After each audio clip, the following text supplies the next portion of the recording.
आपका स्वागत है और मैं आपसे मुखातिब हूँ समीर अब्बास। मैं सूरज के साथ रहकर भी भूला नहीं अदब, लोग जुगनू का साथ पाकर मगरूर हो गए। प्रोफेसर वसीम बरेलवी का ये शेर है और उसी बरेली की सरजमीन से निकलकर पिछले 30 सालों में ब्रह्म स्वरूप सागर जी ने जो मुकाम और बुलंदी हासिल की है वो किसी भी परिचय की मोहताज नहीं है।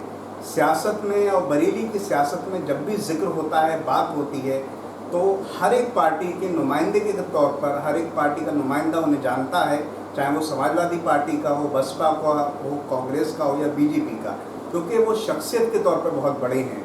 1989 की सियासत का वो दौर था जब उथल पुथल का दौर था, मंडल कमीशन का दौर था।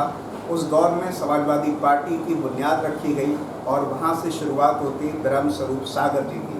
बरेली की सरजमीन पर उनका जन्म हुआ और लगातार वो सियासत के तमाम जो फूल थे उसको खिलाते रहे, लगातार सियासत की बुलंदियों पर पहुंचते रहे, चाहे वो समाजवादी पार्टी से रहे हों या बसपा से रहे हों।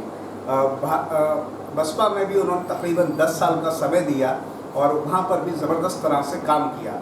जब ये सिलसिला आगे बढ़ता है तो उन्होंने कांग्रेस का भी दामन थामा, लेकिन कांग्रेस में भी रहकर तमाम पार्टियों में वही मधुर संबंध रहे जो यकीनन उनकी शख्सियत को आगे बढ़ाते हैं। तमाम चुनाव लड़ाए, तमाम सियासत के जो माहिर खिलाड़ी हमें नज़र आते हैं बरेली के अंदर, वो उन्हीं की देन है, क्योंकि 30 साल बहुत लंबा अरसा होता है। बरेली की जब हम बात करते हैं तो बरेली में 9 सीटें हैं विधानसभा की, और यहाँ पर जो है अगर हम लोकसभा की बात करते हैं तो 1989 से ही संतोष कुमार गंगवार जी का दौर रहा, यानी भारतीय जनता पार्टी का एक दौर रहा है केवल 2009 को छोड़कर, तो ये सीट बहुत ख़ास हो जाती है। अगर हम 9 सीटों की बात करें तो इस बार सीधे तौर पर जो सियासत के पंडित हैं वो ये मानते हैं कि समाजवादी पार्टी से सीधे तौर पर टक्कर है। और उसमें अगर हम बात करते हैं, क्योंकि जब आप लखनऊ से बरेली आएंगे तो फरीदपुर पड़ता है, और फरीदपुर में इस बार ताल ठोक रहे ब्रह्म स्वरूप सागर जी, जो 2019 में कांग्रेस के टिकट पर शाहजहाँपुर से भी चुनाव लड़ चुके हैं। ये एक रिजर्व सीट कहलाती है फरीदपुर की। इस बार वो यहाँ के कैंडिडेट के तौर पर लगातार अपनी जो है नुमाइंदगी लोगों के सामने पेश कर रहे हैं। बड़ी शख्सियत हैं, क्योंकि 9 सीटों पर इस बार समाजवादी पार्टी ये चाहती है कि वो एक बार फिर से जो है यहाँ पर साइकिल चला दें। हम तमाम बातों पर बात करेंगे, क्योंकि सियासत के माहिर खिलाड़ियों में से ब्रह्म स्वरूप सागर जी का नाम रहा है। उन्होंने बहुत सारे चुनाव लड़ाए और इस बार वो फिर खुद चुनाव लड़ने की तैयारी में है। एक उर्दू में मैं अगर बोलूँ, क्योंकि आप उर्दू की तहजीब से भी जुड़े रहे हैं, गंगा जमनी तहजीब वहाँ से हैं, मैंने एक इंट्रोडक्शन, एक तारुफ देने की आपकी कोशिश की है, लेकिन एक बहुत लंबा अरसा होता है, कई पीढ़ियाँ गुजर जाती हैं, 30 साल बहुत होते हैं, वो आपने गुजारे। अगर कुछ और आप इजाफा करना चाहें तो कर सकते हैं, उसके बाद हम विषय पर आए। देखिए, ये बात सही है कि बहुत लंबा अरसा गुजरा है, क्योंकि मैं संगठन की राजनीति में रहा और संगठन में बहुत अच्छा लगता है हम लोगों को कि संगठन बना करके लोगों को हम लोगों ने जहाँ तक जिस मुकाम तक पहुँचा सकते थे, जो मदद हमारी तरफ से हो सकती थी, पार्टी का एक माहौल बनाना, पार्टी संगठन का पूरा स्ट्रक्चर तैयार करना, ये हमारे काम में शामिल रहा है। लेकिन इधर आकर के हमें लगा कि हमें चुनाव की राजनीति में भी जाना चाहिए। संगठन में लंबा समय हो गया और चुनाव की राजनीति में भी इसीलिए हमने कदम रखा है। आगे जैसे जैसे कदम आगे बढ़ेगा हम लोग चर्चा करेंगे कि हम लोग, जैसे मैंने देखा है कि संगठन की राजनीति में जो मज़ा है वो हालांकि चुनाव की राजनीति में नहीं है, फिर भी क्योंकि चुनाव की राजनीति में हम लोग नहीं थे और एक ज़रूरत भी हम समझ रहे थे, तो फिर चुनाव में आना हमने बेहतर समझा। जी, हम इस वक्त फरीदपुर में मौजूद हैं और फरीदपुर का रास्ता बरेली लखनऊ से होकर जाता है। सियासत का रास्ता भी यहाँ से ही होकर जाएगा। मैं शब्दों को बदल के फिर मौके पर आता हूँ, बात पे आता हूँ। 9 सीटें हैं, 9 सीटों पर मैं ऐसे, क्योंकि अब संगठन से जुड़े रहे हैं, संगठन की राजनीति का मज़ा अलग होता है और आज भी आप उससे लगातार देख रहे हैं। 9 सीटों पर क्या उम्मीद लगती है, हम उसके बाद एक कैंडिडेट के तौर पर भी आपसे बात करने की कोशिश करेंगे। देखिए, बरेली जनपद का जो समीकरण है, 9 की 9 सीटों पर पूरी तरह से समाजवादी पार्टी का एक तरफा माहौल होता है। मैं आपको याद दिला दूँ, सन 1993 में समाजवादी पार्टी यहाँ की 9 सीटों में से 7 सीटें एक साथ जीत करके आई थी। भारतीय जनता पार्टी सिर्फ 2 सीटें जीती थी एक सीट नवाबगंज की थी और एक सीट शहर की थी। ये केवल भारतीय जनता पार्टी को मिली थी, बाकी 9 में से 7 सीटें समाजवादी पार्टी को मिली थी। आज फिर वही माहौल मुझे दिख रहा है कि उस समय तो 7 निकली थी, लेकिन आज एक तरफा जिस तरह से भारतीय जनता पार्टी से लोग त्रस्त हैं, उसकी सरकार से त्रस्त हैं, पूरे क्षेत्र में हमें ऐसा लगता है, यहाँ 9 सीटों की बात छोड़िए, मुझे पूरे प्रदेश में ऐसा माहौल लग रहा है कि लोग सिर्फ और सिर्फ माननीय अखिलेश जी और समाजवादी पार्टी को ही सत्ता में वापस लाना चाहते हैं। मैं ये जानना चाहता हूँ आपसे, क्योंकि आप संगठन से जुड़े रहे, आपने हर पार्टी में लगभग सारी जो बड़ी पार्टी यूपी की हैं और राष्ट्रीय पार्टी कांग्रेस में, और बसपा भी राष्ट्रीय पार्टी रही है भी अभी, उसमें टिकट भी आपने बांटी। मैं उस लिहाज से जानना चाहता हूँ आपसे कि समाजवादी पार्टी 9 सीटों पर जो अपने उम्मीदवार उतारेगी, क्या पैमाना रहेगा? क्योंकि मैं चाहता हूँ, क्योंकि आपका एक दूर की नज़र है और दूर की नज़र सियासत में बहुत ख़ास होती है, किस तरह से देखा? देखिए, जैसा मैंने देखा है, हमने पहले भी काम किया है, माननीय नेताजी माननीय मुलायम सिंह जी के नेतृत्व में काम किया है, तो पहले से भी ये फंडा रहा है, जिताऊ और टिकाऊ सिर्फ यही शर्त है। और मैं समझता हूँ पार्टी ने ये निर्णय भी लिया है कि जिस तरह से चाहे वो सर्वे के माध्यम से, कार्यकर्ताओं की आवाज़ के माध्यम से टिकट तय करने की बात है, और मैं समझता हूँ माननीय हमारे जो राष्ट्रीय अध्यक्ष हैं माननीय अखिलेश यादव जी, बहुत सोच समझ करके हर सीट पर बहुत ही बारीकी से चीज़ों को देखा जा रहा है कि कौन जिताऊ और टिकाऊ प्रत्याशी होगा, उस पर जोर है। अब तक तो मैंने एक संगठन के नेता के तौर पर बात की आपसे, अब मैं एक पार्टी के कार्यकर्ता में लफ्ज़ इस्तेमाल करूँगा, जो शायद गलत भी नहीं होगा, क्योंकि अखिलेश यादव जी की जो हम चीज़ें देखते हैं, बातें देखते हैं, उसमें वो कार्यकर्ता को नेता के तौर पर समझते हैं। फरीदपुर से आप इस बार क्या जहन में ऐसा ख्याल आया कि चुनाव लड़ना है, तैयारी करना है और आगे बढ़ना है, क्या ख्याल आया? देखिए, मैंने ये देखा है कि फरीदपुर में हमारे एक नेता समाजवादी पार्टी से ही एमएलए रहे, और वो स्वर्गीय डॉक्टर सियाराम सागर जी थे। उनका एक अलग स्थान था, और चूँकि अब वो हमारे बीच में नहीं है, उनका देहांत पिछले दिनों हो गया था, उसके बाद फरीदपुर में गैप हो गया। मैंने देखा कि मैं किसी की बुराई नहीं करना चाहता व्यक्तिगत तौर पर, लेकिन यहाँ फरीदपुर को उनके अलावा कोई बहुत बेहतर नेतृत्व अब तक नहीं मिल पाया था।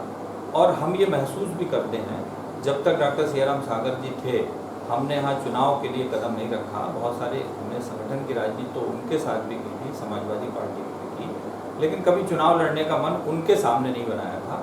और आज जब वो नहीं है, तो हमें लगा कि यहाँ नेतृत्व की कमी है, और अच्छा नेतृत्व यहाँ पर जो फरीदपुर विधानसभा है, यहाँ के लोगों को नहीं मिला है। और मैं जानता हूँ कि किस तरह से जनता के बीच में जाकर के, जनता के लोगों के बीच में जाकर के, जनता के दुख दर्द में साथ रहना चाहिए नेताओं को। उस तरह से हमें ये सब चीज़ें देखने को नहीं मिली हैं। केवल डॉक्टर सियाराम सागर ही थे। उनके ना होने पर हमने भी ये सोचा कि फरीदपुर में ज़रूर एक जनता के बीच में रह करके काम किया जा सकता है। और हमें सेवा भाव हमें पहले से रहा है, संगठन के माध्यम से भी हम सेवा करते आए हैं, और चुनाव के माध्यम से भी जनता ने प्यार दिया। अगर हमें जिताने का काम किया, पार्टी ने हमें कैंडिडेट बनाया, जनता ने जिताने का काम किया, तो फिर निश्चित रूप से हम जनता की सेवा में लगे। मेरा आखिरी के 2 सवाल रह गए, क्योंकि आप कांग्रेस में भी रहे, बसपा में भी रहे। आज ये दोनों पार्टी, खासतौर से यूपी की बात करूँ, कांग्रेस को तकरीबन 30 साल हो गए, और अगर हम बसपा की बात करें तो तकरीबन 10 साल का समय हो गया। कहीं ना कहीं अपने वजूद की जंग लड़ रही है, अपने अस्तित्व को लेकर एक बचाने की कोशिश कर रही है। आपने दोनों पार्टियों को बहुत करीब से देखा है, तमाम आला जो नेता है वहाँ तक भी आप पहुँचे हैं। क्या कमी पाते हैं कि ये पार्टियाँ कहीं ना कहीं जो है पिछड़ती नज़र आती हैं? देखिए, दोनों पार्टियों का आपने नाम लिया, कांग्रेस और बहुजन समाज पार्टी का। इत्तेफाक से बहुजन समाज पार्टी को मैंने 10 साल दिए हैं, और कांग्रेस को भी इत्तेफाकन 3 साल दिए हैं करीब। लेकिन मैंने बहुत जो कांग्रेस की कमी देखी, वो कांग्रेस ज़मीन पर नहीं रही है। दोनों पार्टियों में एक तरह से देखा जाए, ना तो कांग्रेस ज़मीन पर रही है, और ना ही बहुजन समाज पार्टी ज़मीनी मुद्दों पर रही है। कांग्रेस ने अपनी ज़मीन खो दी, ज़मीन पर ना रह करके। वहाँ सिर्फ पूरी राजनीति है, सिर्फ नेतागिरी है, इसके अलावा वहाँ ज़मीन पर कोई काम नहीं है। बहुजन समाज पार्टी में जो कुछ मान्यवर कांशीराम साहब ने इकट्ठा किया, वो सब उसका लाभ तो मायावती जी को हुआ, लेकिन जो आगे चल करके जिस मिशन पर काम होना चाहिए था, जिस पर माननीय कांशीराम साहब चले थे, बहन कुमारी मायावती जी ने वो भी खो दिया। सारे के सारे लोग आज की डेट में जो उनका मिशन था, माननीय कांशीराम साहब का मिशन था, मूल स्वभाव बहुजन समाज पार्टी ने अपना खो दिया। इसलिए आज बहुजन समाज पार्टी भी जमीन पर नहीं है। दोनों में यही कमियां रही हैं, मैंने बहुत करीब से समझा है। आज हम समाजवादी पार्टी में मैं वापस आया हूँ, मेरा घर पहले भी था, और मैंने देखा है कि जिस तरह से माननीय मुलायम सिंह यादव जी ने संघर्ष किया, आज माननीय अखिलेश जी भी संघर्ष के रास्ते पर हैं, निश्चित रूप से सफलता मिलेगी। चलते चलते एक दो सवाल और, शिवपाल सिंह यादव जी का बयान बीच में आया था, एक बार फिर से उम्मीद है ये सुगबुगाहट शुरू है कि गठबंधन हो जाएगा, और क्यों नहीं एक और एक मिलकर 11 ही होते हैं। परिवार के जब दो लोग एक हो जाए तो ताकत दुगनी हो जाती है। किस तरह से देखते हैं आप? देखिए, ये हालांकि मेरे स्तर का सवाल नहीं है, ये माननीय राष्ट्रीय अध्यक्ष जी का विशेषाधिकार है, और मैं इस पर कुछ बोलना भी नहीं चाहता हूँ कि कब क्या कहाँ किसके साथ गठबंधन, किसके साथ जाना है, किसके साथ रहना है, ये उनका अपना विशेषाधिकार है। निश्चित तौर पर वो बेहतर सोचते हैं, वो हमारे नेता हैं, वो जो करेंगे हम उनके साथ कंधे से कंधा मिला करके खड़े। अगर आपको पार्टी मौका देती है और उसके बाद यहाँ की जनता और आवाम मौका देती है, तो क्या क्या चीज़ ऐसी होगी, शिक्षा, स्वास्थ्य, जो हमें कमी नज़र आती है यहाँ पर, किस किस चीज़ को बेहतर करना चाहिए? आपने खुद अभी बताया कि शिक्षा और स्वास्थ्य के क्षेत्र में यहाँ कमी नजर आती है। मैंने भी देखा है कि शिक्षा के क्षेत्र में अगर हम देखें तो सरकारी डिग्री कॉलेज के नाम पर पूरे फरीदपुर में केवल एक डिग्री कॉलेज है, जबकि फरीदपुर बरेली शहर से केवल 22-23 किलोमीटर दूर है, और जिस तरह से पिछड़ा हुआ है शिक्षा के क्षेत्र में, यहाँ विशेष तौर पर रोजगार परक शिक्षा की भी ज़रूरत है, रोजगार की भी ज़रूरत है। बहुत सारा बेरोजगार युवा है, बहुत सारे लोग ऐसे हैं। यहाँ जो जिस तरह से डेवलपमेंट होना चाहिए, जो डेवलपमेंट बरसों से रुका पड़ा है, उसकी भी ज़रूरत है। चाहे वो गाँव को शहर से जोड़ने की बात है, मुख्य मार्गों से जोड़ने की बात है, खादर का इलाका है, बहुत सारे काम हैं। स्वास्थ्य के मामले में भी जिस तरह से बरेली अपने आप में, बरेली सिटी मैं देखता हूँ कि पूरी तरह से एक मेडिकल हब टाइप है, लेकिन फरीदपुर बहुत कम दूरी पर भी होते हुए भी फरीदपुर में स्वास्थ्य को लेकर के बहुत ज़्यादा अच्छी सुविधाएं नहीं हैं। लोगों को दौड़ करके या तो बरेली जाना होता है या कहीं बाहर जाना होता है। तो ये बहुत सारे काम हैं और ये हमारी प्रायोरिटी पर रहेंगे। विशेष तौर पर प्रायोरिटी पर हमारे रहेगा शिक्षा और स्वास्थ्य। यही जो आपने मेरे से कहा कि ये कमी दिखती है, हमने भी महसूस की और निश्चित रूप से इस पर हम काम करेंगे। हमने आपसे तमाम सियासी सफ़र की बात कर ली, कुछ खट्टे मीठे सवाल भी कर लिए, क्योंकि आप पार्टी में दूसरी भी रहे, उसके बारे में भी जान लिया। सियासी बात अलग होती है, लेकिन एक व्यक्तिगत ज़िंदगी होती है हर इंसान की। आम जनता के लिए भी ये सवाल है, कहना चाहिए, मैं अपने लफ्ज़ों को कह दूँ, अपने मनोरंजन के लिए आज भी आप क्या करते हैं? क्योंकि सियासी बिज़ी लाइफ सबकी होती है, लेकिन कुछ वक्त उसके लिए भी होता है। किस तरह से कर पाते हैं, क्योंकि बड़ा लंबा आपका टाइम इसमें होगा?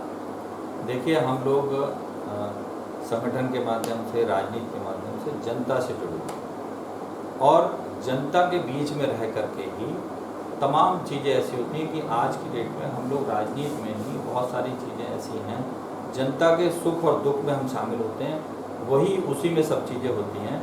कोई अलग से मनोरंजन की ज़रूरत मुझे नहीं लगता है कि पड़ती है। हम लोग पूरा अच्छे मूड में जनता के बीच में रह कर के जहाँ वो अच्छे से एंजॉय करते हैं, वहाँ हम उनके साथ हैं। जहाँ उनका दुख है वहाँ दुख बांटने का भी काम करते हैं, सुख है सुख भी बांटने का काम करते हैं। यही चीज़ें हैं, ये तो जीवन में लगा रहता है। और कोई स्पेशल, कोई अलग से ऐसा ना तो हम में ऐसी कोई आदत है कि हम कोई मनोरंजन का साधन तलाशें। निश्चित तौर पर हम जनता की सेवा के लिए हैं और जनता में ही सुख और दुख तलाशने का काम करते हैं। इसके अलावा हमारी बहुत सारी शुभकामनाएं हैं, ख़ासतौर से सियासत के आप माहिर हैं, पंडित हैं, एक तरह से 30 साल 32 साल का लंबा अरसा होता है। आपके लिए शुभकामनाएं हैं। जनता भी आपको, अगर जनता के समझ में आता है तो, क्योंकि पार्टी का एक पहले फैसला होता है, फिर जनता का होता है, उस सब बातों के लिए बहुत सारे शुक्रिया। बहुत बहुत धन्यवाद, शुक्रिया। तो हमारे साथ थे ब्रह्मस्वरूप सागर जी, जो कि सियासत में 1989 से बहुत लंबा अरसा होता है, आप देखें तो 33 साल, और इसमें बहुत उतार चढ़ाव देखे भी हैं, समझे भी हैं, तमाम पार्टियों की चीज़ों को देखे भी है, हर नफ्स को समझा भी है, जनता के भी मूड को जानते हैं और बहुत सारी चीज़ को समझते हैं। यकीनन पढ़े लिखे लोगों को सियासत में आना चाहिए ताकि हम जाति समुदाय विशेष की राजनीति से ऊपर उठकर इस देश को और बेहतर कर सकें, जो हमारी देश की तरक्की भी है। डॉक्टर अब्दुल कलाम आज़ाद साहब ने भी कहा था, मुल्क वही आगे बढ़ेगा जहाँ पर शिक्षा होगी, जहाँ पर स्वास्थ्य होगा। ये यकीनन बड़ी बात है, क्योंकि फरीदपुर में जो है अभी बहुत सारी चीज़ें नज़र नहीं आती हैं, और पूर्व मुख्यमंत्री अखिलेश यादव जी का भी यही कहना है कि स्वास्थ्य, शिक्षा और तमाम जो चीज़ें हैं उस पर गौर करें। ये तो गर्भ में छुपी बात है, जनता क्या सोचेगी, लेकिन अभी ये बात है कि ब्रह्मस्वरूप सागर जी लगातार जो है दस्तक दे रहे हैं, लगातार लोगों के बीच जा रहे हैं, अपनी बात रख रहे हैं, तमाम चीज़ों को देख रहे हैं। फिलहाल इन तमाम बातों के साथ मैं समीर अब्बास, कैमरामैन सरताज हुसैन के साथ, अटल न्यूज़।